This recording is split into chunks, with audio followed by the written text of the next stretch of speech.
Hello guys and welcome back to another video. Now, I'm actually going to talk about, once again, this is more going to be a follow-up to the PC gaming myths video, and I'm going to talk about when you actually need to upgrade your PC, because I've been talking to a lot of my friends recently, and I am myself planning a graphics card upgrade when the Pascal series of NVIDIA's graphics cards actually comes out, which is going to be somewhere in April-May time of 2016.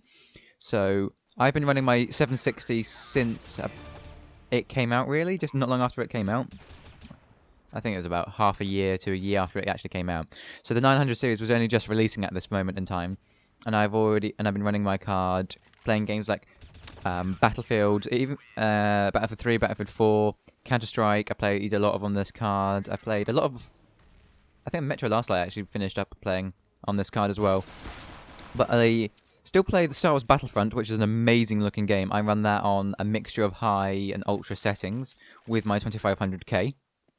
So I've also got a custom cooler on it now, my 760. I know it may have been a bit of a strange decision for me to upgrade the cooling system on this card because I'm planning on doing an upgrade anyway, but my incentive for that was the fact that this cooler is going to be lasting me for the next couple of generations of graphics card.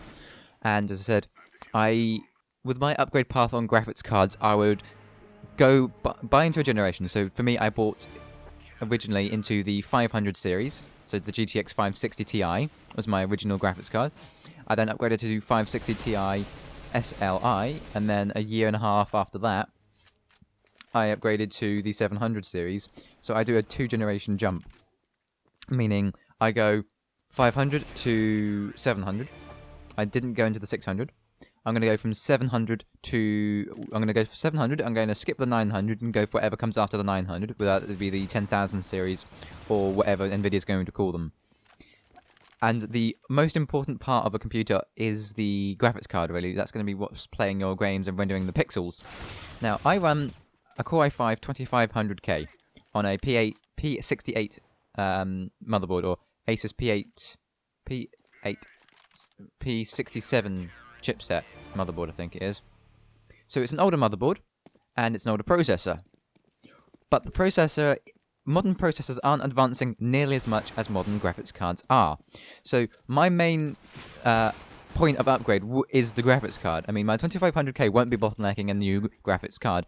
There will be a bit of a performance increase going from Sandy Bridge to, say, Skylake. But I'm going to link a video down in the description done by Awesome Source Network, who... he ran his original 2600K overclocked to 4.5 GHz, which is what my chip is overclocked to. Mine's the i5 of that same generation, so it won't be too far behind that i7. And he was running a GTX 670, and then in the next video I'm going to link as well, he used a 2600K versus the 6700K, but one at 4.4, one at 4.5 GHz using a GTX 970. Now, the systems were a maximum of 22% different in 1080p games, but if you bumped it up to 4K resolutions or high resolutions, the 2600K actually started catching up to the 6700K. So either way, there's about an 8% on average improvement going from a second generation i7 to a 6th generation i7. And for me, that's not quite worth spending money on a new CPU, new motherboard, and new RAM. I'd much rather buy a brand new graphics card and plunk it into my system, which has got a 750 watt power supply, 12 gigabytes of RAM, and a Core i5 2500K. I don't need a processor upgrade yet. There's no huge performance benefit. I don't need the speeds of DDR4, because DDR4 memory just brings up speeds in lower voltage. I don't really care about the power consumption of my rig. I have a 750 watt power supply. It's not going to be a problem. Personally, I will do your graphics card upgrade every 2 years, and maybe a CPU upgrade every 5 is probably what I will be doing.